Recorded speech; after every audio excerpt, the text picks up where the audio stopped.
Hi hello everyone. పిల్లలు పెరుగుతున్న కొద్దీ వాళ్ళు ప్రెజెంట్ ఉన్న స్టేజ్‌ని ఎంత ఎంజాయ్ చేసినా గూగుల్ ఫోటోస్ గుర్తు చేస్తేనో, లేదా నాలాగా యూట్యూబర్స్‌కి ఫోటోస్ స్క్రోల్ చేస్తేనో కనిపించే ఆ చిన్నప్పటి ఫోటోస్‌ని చూసి, అబ్బా! అప్పుడు ఇంకా ఎంత క్యూట్‌గా ఉందో కదా బుజ్జి తల్లి అని మురిసిపోతూ ఉంటాము. ఇన్‌ఫాక్ట్ మీలో చాలా మంది మన ఛానెల్‌కి చైత్రిక ఆ వయసులో ఉన్నప్పుడే కనెక్ట్ అయ్యారు. అండ్ ఇప్పటికి కూడా యూట్యూబ్ ఓల్డ్ వీడియోస్ రికమెండ్ చేస్తే, అబ్బా! బుజ్జి తల్లి ఎంత బావుందో అప్పుడు అని చాలా మంది కామెంట్స్ చేస్తూ ఉంటారు. మరి ఆ వయసులో ఉన్నప్పుడు చైత్రికని ఒక 15 నిమిషాలు కంటిన్యూయస్‌గా చూసే అవకాశం వస్తే మీకెలా అనిపిస్తుంది? బావుంటుంది కదా! అందుకనే ఈ శ్రీరామనవమి రోజు మా బుజ్జి తల్లి ఫస్ట్ టైమ్ చూసిన శ్రీరామనవమి సంబరాన్ని లాంగ్ వీడియోగా పోస్ట్ చేయబోతున్నాను.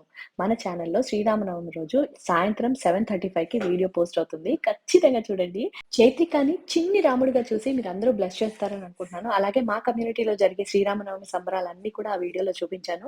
Hope you'll all like it. And ఇది ఫస్ట్ టైమ్ అండోయ్! పండగ పూట పండగ వీడియోనే పోస్ట్ చేస్తాను మన ఛానెల్‌లో. సో, మీరందరూ చూసి కామెంట్స్‌లో ఎలా ఉందో చెప్తూ మా బుజ్జోళ్ళిద్దరికీ బ్లెస్సింగ్స్ ఇచ్చేయండి. Thank you.